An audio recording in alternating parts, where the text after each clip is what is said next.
आपके पास मौलाना साहब आते हुए ये प्रश्न मैंने जब पूछा उसके बाद मैंने ये कहा कि चाहे वो इस्लाम हो, चाहे ईसाई धर्म हो, चाहे हिंदू धर्म हो, कई जगहों पर ऐसा अंधविश्वास फैलाकर लोग, अब इसके आप देखिएगा हवेलियां दिखाइए भाई, इसकी अलग अलग जगहों पर इनकी हवेलियां हैं और खूब पैसा, मतलब एक प्राइवेट आर्मी रखी हुई है। अब इसका क्या उपाय? अंजना जी, एक बात मैं अपनी बात शुरू करने से पहले डॉक्टर राहत इंदौरी का एक शेर पढ़ना चाहता हूं।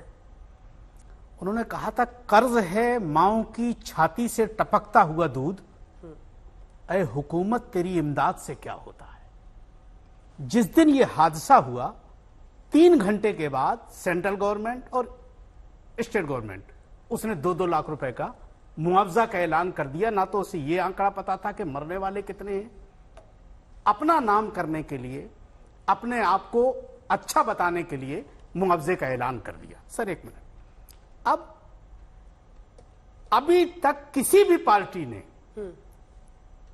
यह आवाज नहीं उठाई कि वो बाबा है कहां। किसी पार्टी उसकी किसी कोई नाम नहीं ले रहा, कोई नाम लेने के लिए तैयार नहीं है। उसकी वजह यह है कि उसके पास 20 से 21% वोटर जो है वो उसका फॉलोवर है। यहां अगर और किसी मजहब का आदमी होता तो अब तक बैंड बजा दी गई होती उसकी। सुनिए, उसको कहीं से भी उखाड़ के ले आते और कौन कौन सी एजेंसियां लग जाती, टीवियों पे चल रहा है कि बाबा ये स्टेटमेंट दे रहा है, पुलिस पहरा दे रही है कि बाबा तो यहां आया ही नहीं। दूसरा, अब अगर बाबा के प्रोग्राम में यह हादसा हुआ तो आप उस आदमी को ही जिम्मेदार क्यों ठहरा रहे? ये तो किसी के भी प्रोग्राम में हादसा हो सकता था। लेकिन उनको चाहिए था कि उनकी खबरगिरी करते, पूछते कि भाई क्यों ऐसा हादसा हुआ है, वो ऑर्गेनाइजर कौन है जिन लोगों ने लापरवाही की। ऑर्गेनाइजर तो पकड़े जा रहे हैं एक के बाद एक। अब ऑर्गेनाइजर पकड़े जा रहे हैं ना, लेकिन जिन लोगों ने परमिशन लिया। साहब, आपका मतलब यह है कि बाबा की कोई जिम्मेदारी नहीं बनती वहां? बिल्कुल बनती है। क्या वहां पर उसको खड़े नहीं रहना चाहिए? मैं क्या कह रहा हूं, बड़े हादसे के दर्द में उसको खड़े होकर के अपने वही कह रहा हूं, दर्द को समझना चाहिए था।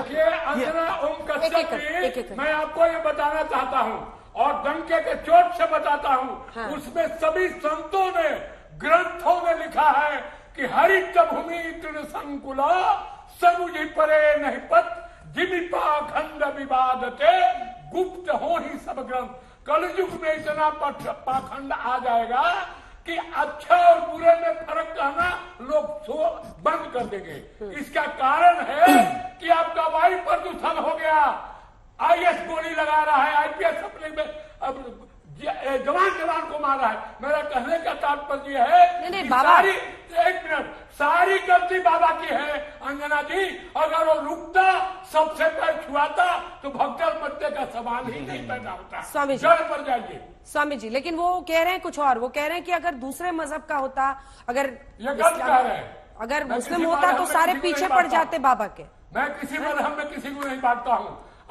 अहम ब्रह्मास्मि अयम आत्मा ब्रह्म तत्तसी प्रज्ञान ब्रह्मा, सब तो भगवान सब में बराबर है। मैं किसी को मजहब में न विश्वास करता हूँ और न किसी को मैं उलाहना देता हूँ, न हिंदू को, न मुसलमान को, न क्रिश्चियन को, न सिख को, न ईसाई को, न बौद्ध को, न बहाई को। आचार्य जी, अंजना जी, ये जड़ में बाबा है, अगर नहीं भागता तो भगदड़ मचती नहीं। वो तो गाड़ी से आया, गलती नहीं है। वो तो गाड़ी से आया, वहां पे कैसे गलती नहीं है? ऐसा व्यक्ति आ रहा है, वहां पर किस तरह का ड्रिल किया था, उसके एग्जिट और एंट्री आपको पता है? जब इस तरह का कोई व्यक्ति आता है, इतने बड़े पैमाने पर अगर आयोजन हो तो उसकी एंट्री एग्जिट के लिए प्लानिंग की जाती है कि वो कहां से आएगा। अब वो गाड़ी लेकर वहां पर पहुंचा, गाड़ी में इतनी भीड़ के बीच में गाड़ी में आया, गाड़ी से गया। मेरा आपसे प्रश्न है आचार्य जी, ये जो कह रहे हैं मौलाना साहब, इसमें सच है क्या? क्योंकि हम लोगों ने देखा था कोविड के दौरान तबलीगी जमात को लेकर और मौलाना साहब को लेकर पूरा एक उसके पीछे लोग पड़े थे। बाद में वो गलत साबित हुआ, वो गलत साबित हुआ नहीं हुआ उसको रहने देते हैं मेरिट्स पे, क्योंकि यहां पर भी लगातार मीडिया दिखा रहा है कि ये बाबा फरार है। बाबा को जिम्मेदार और जवाबदेही उसकी तय करने के लिए मीडिया लगातार दिखा रहा है, तब भी दिखा रहा था। तो ये भेद यहां पर नहीं है, लेकिन क्या पुलिस और प्रशासन की तरफ से है ये भेद जो इनका आरोप? और देखिए अंजना जी, ये एक बहुत ही दर्दनाक हादसा है, लेकिन अफसोस की बात यह है कि कुछ लोग अपना अपना निशाना साध रहे हैं। कुछ हमारे अंसार रजा साहब ने कहा सरकार को कटघरे में खड़ा कर दिया। भाई देश के प्रधानमंत्री जी ने संसद के बीच में अपनी पूरी संवेदना व्यक्त की देश और उत्तर प्रदेश के मुख्यमंत्री जी वहां पहुंच गए और सरकार से क्या आप अपेक्षा करते हैं जब हादसा घट गया? मैं दूसरी बात कहना चाह रहा हूं, मैं ये कहना चाह रहा हूं कोई भी प्रदेश की सरकार, देश की सरकार नहीं चाहती है कि इस तरह के हादसे हो जाएं। ना ही कोई बाबा चाहेगा कि उसके यहां ऐसा हादसा हो जाए, ना ही कोई नेता चाहेगा। ये हो गया, अब ये क्यों हुआ, इसमें कोई तो जिम्मेदार है। मुझे ऐसा लगता है अंजना जी, इस पे बहुत ही गंभीर चिंतन करने का विषय है। ये ऐसा नहीं है कि साहब हम बाबा को कटघरे में एकदम खड़ा कर दें या हम बाबा को क्लीन चिट दे दें। मुझे लगता है कि अगर हमने बाबा को कटघरे में खड़ा किया तो फिर जिन जिन लोगों की सभाओं में 1-1 लाख, 2-2 लाख, 3-3 लाख इकट्ठी हो रही है भीड़, फिर वो कैसे बचेंगे अगर वहां हादसा हो गया? अब कुंभ में हादसा हो गया था, सैकड़ों लोग मारे गए थे, तो क्या उसमें किसका दोष था? ऐसे ही अरब के अंदर, मक्का के अंदर हादसा हुआ, उसमें किसका दोष था? और दूसरी जगह पे जो हादसे हो रहे हैं उसमें किसका दोष था? मैं कहना चाहता हूं कि इसमें स्थानीय पुलिस प्रशासन का पूरा दोष मुझे नजर आ रहा है। उन्हें आइडिया होगा, LIU की रिपोर्ट होगी कि यहां इतने लोग इकट्ठे होंगे, तो पुख्ता व्यवस्था क्यों नहीं थी? एक बात। दूसरी बात एक और इंपॉर्टेंट मैं अंजना जी आपको बताता हूं कि अक्सर जहां भीड़ इकट्ठी होती है वहां कुछ पुलिस प्रशासन का इंतजाम रहता है। हमारे यहां भी श्री कल्की धाम में, कल्की महोत्सव में भीड़ होती है, वहां इंतजाम रहता है। लेकिन जब कोई VIP आता तो पुलिस बड़ी मुस्तैद रहती है, जब वो नहीं आता है या चला जाता तो बहुत ढीले हो जाते हैं। तो यहां जो भी पुलिस का डिप्लॉयमेंट था, प्रशासन का था, एक तो वो पर्याप्त नहीं था। दूसरी बात यह है कि अनहोनी होने के पश्चात के जो इंतजाम होने चाहिए वो नहीं थे। तो इसके लिए एक गंभीर चिंतन और इन्वेस्टिगेशन की जरूरत है। बाबा का दोष मुझे इतना लग रहा है कि उन्हें जनता के सामने आना चाहिए, देश के सामने आना चाहिए। और बाबा कौन है, बाबा कौन बनेगा? एक विषय और आया कि सरकार को यह बात तय करनी चाहिए कि कौन बाबा है कौन नहीं। तो फिर तो सरकार अगर बाबाओं का अपॉइंटमेंट करना शुरू कर देगी तो धर्म की जो सत्ता है, संतों की जो सत्ता है, मान लो सरकार तय करे कि साधु कौन बनेगा, तो फिर तो जिस पार्टी की सरकार आएगी वो अपनी पार्टी के कार्यकर्ताओं को साधु बना देंगे। ये तो आपके बगल में खड़े व्यक्ति बता रहे थे, मेरे बगल में मेरे सब एक, मैं अपना मत रख रहा हूं, मैं अपना एक सेकंड, तो मैं ये कहना चाहता हूं कि ये काम सरकार का नहीं है और ना होना चाहिए। हमारे यहाँ शास्त्रों में और प्राचीन काल से लेकर आज तक एंशिएंट हिस्ट्री, मेडिवल हिस्ट्री और मॉडर्न हिस्ट्री, तीनों में जो हमारा इतिहास उपलब्ध है उसमें कहा गया है कि राज सत्ता पर धर्म सत्ता का नियंत्रण होना चाहिए। ये तो उल्टा हो जाएगा कि जितने भी नेता हैं वो अपने अपनी मर्जी के चेले चांटों को, किसी को महामंडलेश्वर बना देंगे, किसी को आचार्य बना देंगे, किसी को मठ का मठाधीश बना देंगे, किसी को शंकराचार्य बना देंगे। ये तो एक और बड़ी विकृति पैदा हो जाएगी। तो इस पर एकदम जल्दबाजी ना करके हम इस दर्दनाक स्थिति को समझें, फिर चिंतन करें। हम सरकार को भी कटघरे में एकदम खड़ा करें, वो भी गलत है। हम बाबा को कह दें ये अपराधी है, ये भी मुझे नहीं लगता कि उचित होगा। मैं बाबा को निर्दोष नहीं कह रहा हूं, मैं कह रहा हूं उनको आना चाहिए। सबसे पहला दोष उनका ये है। वो कह रहे हैं कि आप बाबा को बचा रहे हैं। आप कह सकते हैं, आप कह सकते हैं। अरे भाई मैं तो सबसे पहले मैंने कहा, महाराज जी मैंने सबसे पहले कहा कि उनको सामने आना चाहिए। मैंने सबसे पहले कहा, नहीं, मैंने कहा कि उनको सामने आना चाहिए। धोने के लिए भगदड़ मचा है महाराज। आप देखिए अंजना बहन, आपके चैनल पंडित जी, अब 2 प्रश्न है आपसे। आपने कहा था कि सरकार गाइडलाइंस बनाए, वो कह रहे फिर तो मतलब पंडित कौन आचार्य, कौन स्वामी, ये सरकार तय करे, आप कह रहे हैं। बिल्कुल, इसमें तो कोई संदेह ही नहीं अंजना बहन। आप ये देखिए कि प्राचीन समय में गुरुकुल हुआ करते थे, ग्रामीण क्षेत्रों में गुरुकुल होते तो उनका सारा खर्च सरकार वहन करती थी। आज सरकार गुरुकुल सारे बंद होते जा रहे हैं। गुरुकुल से जो पुरोहित बनते थे, आचार्य बनते थे, वो घरों में जाते थे, कथा वार्ता इत्यादि करते थे, वहां जाकर के लोगों को संस्कार देते थे। आज संस्कार विहीन होते जा रहे हैं। हर व्यक्ति आज शांति की तलाश में है। उसे शांति कहां मिलेगी?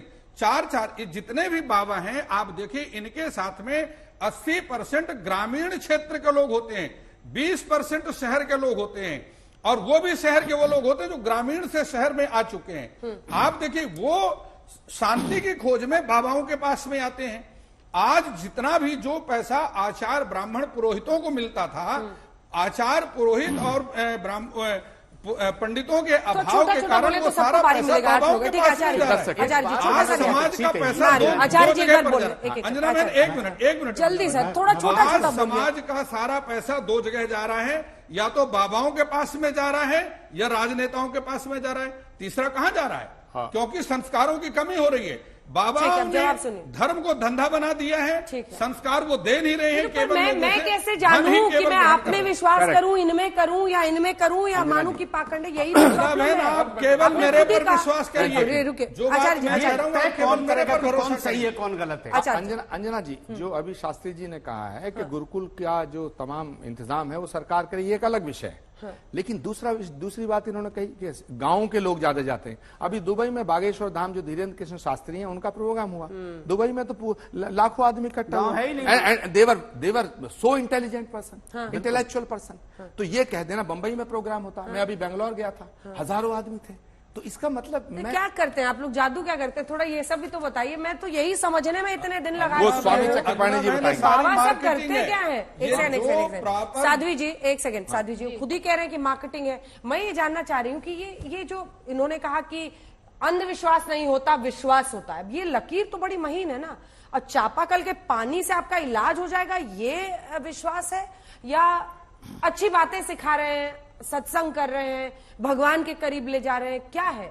अब आप ये समझिए अंजना जी कि जब कोई व्यक्ति परेशान होता है ना, तो उसे उम्मीद होती है किसी चीज की। अगर आप मेरे पास आई और मुझे कहेंगी साध्वी जी मुझे यहाँ से इतना पैसा, हाँ मैं दे दूंगी। अगर मैं आपको उम्मीद दे रही हूँ तो आपकी आस्था मेरे अंदर बन जाएगी, हाँ मेरा काम हो जाएगा। मैं साध्वी जी के पास गई थी और मेरा काम बन गया है। इसे मैनिफेस्टेशन भी बोल सकते हैं आप, कि वहां गई, वो मेरा दुख दर्द था वो जरूर दूर कर देंगी। तो धीरे धीरे धीरे धीरे व्यक्ति जुड़ता चला जाता है। और आपको पता है, जब आप सकारात्मक चीजों के भीतर जाते हैं, एक ऊर्जा के आसपास जब ऐसी बातों के अंदर आप जाती हैं, तो स्वयं में आपकी एकाग्रता बढ़ जाती है, आपकी मानसिक मजबूती बढ़ जाती है, तो आपका काम स्वयं बनने लग जाता है। तो धीरे धीरे फिर हम उसे चमत्कारी मानने लग जाते हैं। अब सबसे बड़ी बात अभी जैसे आचार्य जी, मार्केटिंग करनी पड़ती है क्या? वाकई मार्केटिंग जी करनी बिल्कुल पड़ती है? बिल्कुल। आज के हम समय देखते हैं में बहुत मैं अजीब अजीब नाम होते हैं। सबको एक कटघरे में खड़ा नहीं करूंगी, सब एक जैसे नहीं है, परंतु काफी संख्या में लोग ऐसा हो रहा है। बिना पीआर के कुछ नहीं चल रहा है। मुझे लोग कई बार साध्वी जी संत कहते हैं, मैं नहीं मानती, मैं धर्माचार्य हूँ, मैं धर्म का प्रचार प्रसार कर रही हूँ। संत, अगर मैं संत होती तो कहीं कहीं कंदराओं में साधना कर रही होती। स्वामी चक्रपाणी महाराज जी हैं, ये अपने मतलब आग उगलती बातों के लिए जाने जाते हैं, तो इन्होंने भी अपनी एक ब्रांडिंग की हुई है, नहीं चक्रपाणी जी? देखिए, ब्रांडिंग ऐसा कौन नहीं है जो नहीं करता है। आप भी तो ब्रांडिंग मतलब आप करते हैं। हर व्यक्ति, सुनिए मेरी बात राजा साहब, एक तो सबसे पहले आपने जो बोला, आपने अल्पसंख्यक कार्ड खेला। मैं आपको बताना चाहता हूं अंजना जी, एक जगह कहीं नमाज होता है, 500 रहते हैं नमाज पढ़ने वाले, वहां पे 500 पुलिस वाले खड़े कर दिए जाते हैं। यहाँ पे 1 लाख लोग थे, 1 लाख से ऊपर थे, और पुलिस और वहां पे सुरक्षा कर्मी कितने कम थे। 40। सवाल इस तरह की बातें ना करें जिससे समाज में विघटन हो। तो सवाल यहाँ पे बात यही हो रही है कि बाबा चाहे कोई भी हो, किसी भी धर्म के लोग मानने वाले लोग हैं, क्या ये उचित है इस प्रकार के जो कृत्य हुआ है, इस प्रकार की जो घटना हुआ है, क्या उसमें जो जिम्मेदार व्यक्ति है, जो व्यासपीठ पे बैठा है, क्या उसको एक बार गैर जिम्मेदाराना तरीके से चले जाना क्या ठीक है? ये अलग बात है कि उसमें सभी लोग कहीं ना कहीं जिम्मेदार हैं, चाहे चिकित्सा से जुड़े हुए लोग हैं, चाहे और भी पुलिस प्रशासन या स्थानीय, जो आचार्य जी ने कहा बिल्कुल सही कहा। लेकिन इस बात को हमें हर व्यक्ति पे ये लागू होता है, ऐसा नहीं कि उन पे लागू हो जाए। आज वो हो गए हैं तो एक है ना कि आज हम उनके पूरी एफआईआर देख रहे हैं कि एफआईआर पहले ये था। भाई एफआईआर पे कार्रवाई हम और आचार्य जी या कोई करने वाले थोड़े हैं, वो तो स्थानीय प्रशासन वहां की करेगी। अभी तक क्यों नहीं उसको उस पर कार्रवाई हुआ? अब जब दिन खराब हो गए तो अनेक चीजें उभर के आती है। एक कहावत है कि दिन खराब होता है तो ऊंट पे भी बैठता है तो कुत्ता काट लेता है। वो हालात हो गए। मूल विषय ये है कि इसमें जिम्मेदार जो व्यक्ति है उसको पकड़ा जाए। दूसरी कौन है जिम्मेदार व्यक्ति, यही तो समझना चाह रहे हैं। बाबा हाँ, तो स्थानीय प्रशासन भी जिम्मेदार है। बाबा नैतिक रूप से जिम्मेदार है कि वो जिस प्रकार से गैर जिम्मेदाराना तरीके से चले गए, इसलिए उनकी भी जिम्मेदारी बनती है। मैं पहले घर के कमरे में छिप के अपनी नैतिक जिम्मेदारी निभा रहे हैं, अब क्या किया जाए उनका बताइए। बिल्कुल, तो ये अपनी अपनी वो है। और दूसरी बात ये है, हमारे लीगल एक्शन ही तो लेना होगा ना। अगर अंधविश्वास कोई फैला रहा है तो ये सच सामने आना चाहिए ना। एक एक करके इधर से शुरू करते हैं। दयाल साहब बोलना चाह रहे हैं बहुत देर से। दयाल साहब जी, बहुत देर से बोलना मांग रहा था, मगर ये ठीक भी है कि हिंदू धर्म के धर्म नेता बोल रहे हैं, क्योंकि आज का जो हादसा है वहां से कनेक्टेड है। इसका क्या मतलब है आपका कि अच्छा है कि बोल रहे हैं? वो बोलते हैं तो सही और गलत है। मैं अगला सेंटेंस सुनिए, क्योंकि ये कल जैसे और लोगों ने भी कहा है, किसी और भी धर्मगुरु के साथ हो सकता है। भारत का देश, हमारा स्टेट धर्मनिरपेक्ष है, यहाँ की राजनीति धर्मनिरपेक्ष नहीं है। उससे छोड़ देते हैं, क्योंकि उससे फिर बात साफ आती है कि कई बड़े बोल के फिर कह रहे हैं छोड़ देते हैं। कई बड़े गुनहगार साधु संत रिमांड पर आ जाते हैं जब इलेक्शन होता है, फिर वापस जेल चले जाते हैं, और अरसे से हो रहा है। यहाँ पर बात जैसे मैंने पहले भी की थी, और आस्था की बात नहीं है, आस्था होती है, उसने कहा, आप साध्वी ने बहुत अच्छा बताया, किसी को कोई ज़रूरत होती है, कोई बेटा चाहता है, कोई दौलत चाहता है, कुछ IAS में आना मांगता है, उसको जो भी उसकी मदद करने को तैयार है उसके पास जाएगा। क्यों जाएगा, ब्रांडिंग क्या है वो अलग बात है। यहाँ पर मेन किस्सा ये है कि एक मीटिंग हो रही है, सबों को पता है कि 80,000 लोग आ रहे हैं, 80,000 कम नहीं होता है, और वो 2.5 लाख तक जा सकते हैं।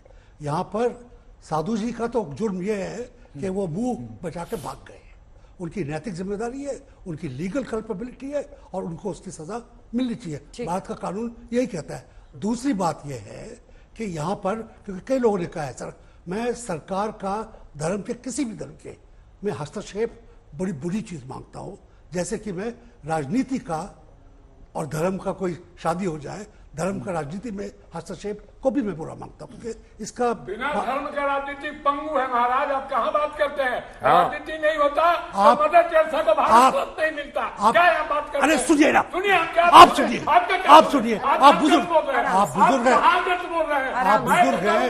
राजनीति और धर्म से राजनीति चलती है, नहीं चलती, राजनीति धर्म नहीं, दया धर्म का धम्मा, जिस राजनीति में दया नहीं है वो राजनीति नहीं है। धम्मा जिसको बुद्ध ने कहा था, धम्मा दम रावण का था, दम हिटलर का था, जो बुद्धा का था, अंग्रेजों का था, जो भारत को सत्यानाश कर दिया। दम आप में है, हिंदू में दम नहीं है। मैं कंबोडिया भी गया हुआ हूँ, अरे आप ऐसा मत कीजिए। नहीं, मैं कम नहीं बोलने वाला। अरे भैया, आप जाके साधु के नहीं, जाके, मेरे को क्या डटे, नहीं, आप मेरे को अपनी बात ठीक है दयाल साहब पूरी कीजिए, लेकिन देखिए मैं सिर्फ इतना रिक्वेस्ट करूंगी कि आप को ये शोभा नहीं देता। नहीं, ये आप क्यों बताएंगे? छोटों को धर्म को आप समझिए, आप धर्म को समझ नहीं पा रहे। प्लीज मेरा रिक्वेस्ट है आपसे भी है दयाल साहब, please do not insult him like that. कोई भी धर्म का व्यक्ति, आप चिल्ला सकते तो वो क्यों नहीं चिल्ला सकते हैं? उनको अपनी बात बोलने दीजिए, लेकिन हाँ आपकी बारी पूरी हो जाए। आप साधु हैं इसलिए आप चुप बैठे रहिए, ये कहना गलत है। आप अपनी बात, मैंने कहा आप मेरे से बुजुर्ग हैं, बोलिए। आपको मेरे ऊपर इस तरह डांटना नहीं चाहिए। ठीक है मिस्टर दयाल, प्लीज पूरा कीजिए। मैं ये कह रहा हूँ 2 लाइन में पूरी कि मैं भारत सरकार का कोई लाइसेंसिंग सिस्टम किसी आश्रम पर, ईसाई आश्रम पे, किसी मस्जिद पे, किसी बौद्ध धर्म के ऊपर, किसी अकाली सिखों के उस पर नहीं चाहता। ये तो आचार्य जी ने भी बोला कि जी आचार्य जी ठीक कह रहे हैं, मैं उनकी बात से माफी